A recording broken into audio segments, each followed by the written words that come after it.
Okay, good morning, everyone. It's good to be back after a long while. I'm going to talk about an interesting book today and an interesting person.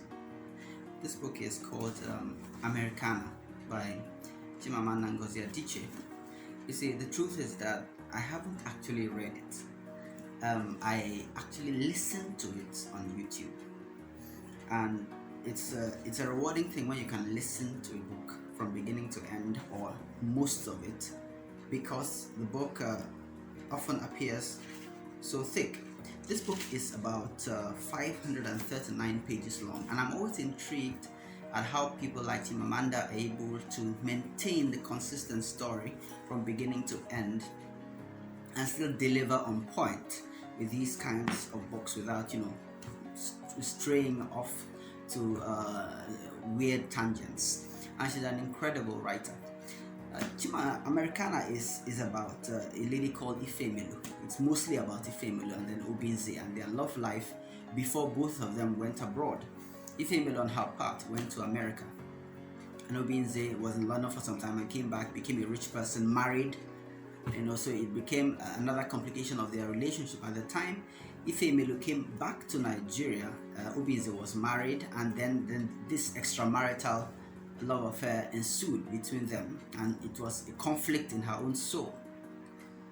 Now, one of the things I notice about Chimamanda's books is how her personal ideology always shows up in her writings. She's a feminist. I don't have to agree with that. I definitely do not agree with a lot of aspects of feminism. For example, there was a time she gave a speech around the Igbo culture, how in the previous days with the Igbo women could have several husbands, and well, that may have been true historically, but I don't think that necessarily makes it right. But our judgments of right and wrong are based on several things we personally experience. So she is a feminist, and it shows up a lot in her books.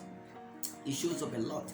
It shows up in her portrayal of the trials of Ifemelu as a black Nigerian woman in the US.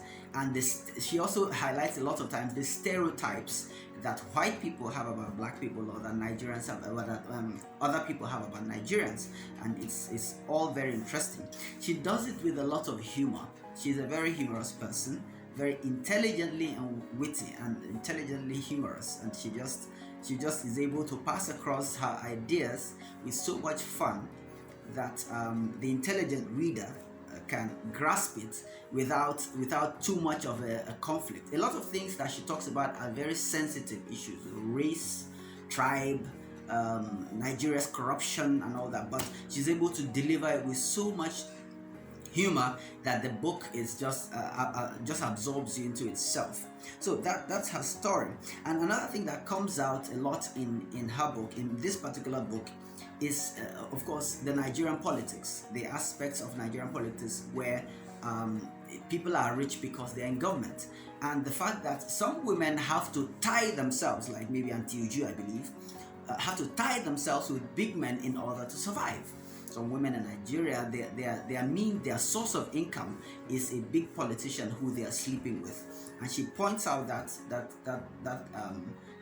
fact about Nigeria's economy, Nigeria's political space, how these things play out. She points out other things too. I like her Igbo nature. The fact that Ifemelu as a name actually means something happened, and this story is centered around the period when during Abacha's period, when people had to start leaving the country, and these two, this lady and gentleman, were part of the people who left Nigeria.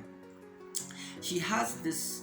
There's a lot of Igbo in her. I remember she said that her 2-year-old daughter, started speaking Igbo at about 2 years old, and that is incredible. That is impressive. Ifemelu means something happened, and she also highlights the Igbo-ness of her personality in a lot of ways. In this book and in her books, she is Igbo, and she loves her culture. She's educated about her culture. She's educated about her roots, and it's just an in-depth person who keeps showing up. I remember one of her books. Of course, everybody knows about Half of a Yellow Sun, which was about Biafra. She wrote an incredible story, which became a movie at some point. And she also wrote Purple Hibiscus, which was based in Enugu, and there was a lot of Igbo culture showing up there too. And her ability to conceive names that add some meaning to her books is impressive. Her ability to bring up words that people may never have known about the Igbo culture if she had not, included it in her books.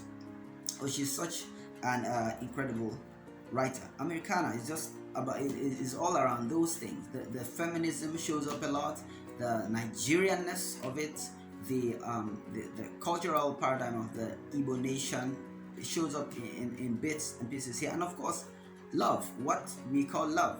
Of course, I want to say that like I said, I don't have to agree with everything she drives. Is a lot of times when we say love, we mean chemistry or some emotional attachment to someone, because at the point at which Ifemelu had to come back to Nigeria to encounter Obinze, Obinze was already married, and we all experience it, where there's someone in our past who we have an emotional tie to, but we find ourselves that we are already committed to another person. And that is the incredible thing about marriage. Marriage is about commitment. It's not necessarily about emotions, emotional ties. You can never marry everybody, but the truth is that there will be a number of people who you have emotional connections with. And it's as a person who is a responsible nature, you need to be able to handle that. You need to be able to know how to circumvent that and be able to live a life that is upright. So she does a great job. Her writing is like painting. It's just like an incredible work of art.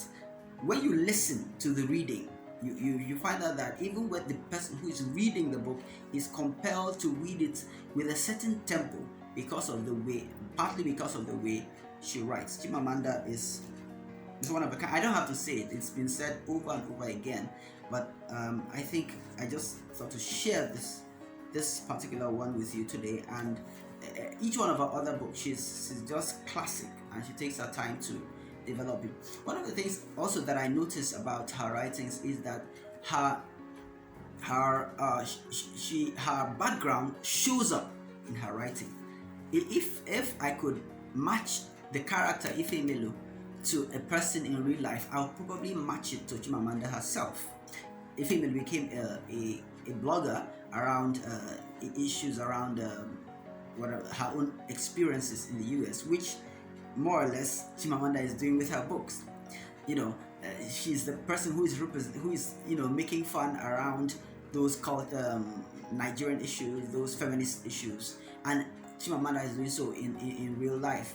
Ifemelu is just somehow a representation of Chimamanda in this particular book, and I noticed that shows up even in Purple Hibiscus a little with respect to the scenery or the background where the book is based in Enugu.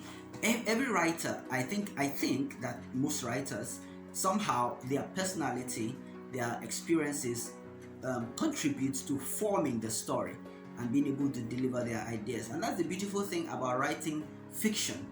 In writing fiction, you can communicate your ideas so powerfully without necessarily talking about them directly. You can communicate them to an intelligent person who is reading, without necessarily outlining them like a lecture. And the person who is reading and is able to interpret what you are driving at will get the message around what your personal ideas are. And she does a powerful job of doing that in each and every one of our books. So this is Americanah by Chimamanda Ngozi Adichie. Thank you for listening. This is Read, Write, Think.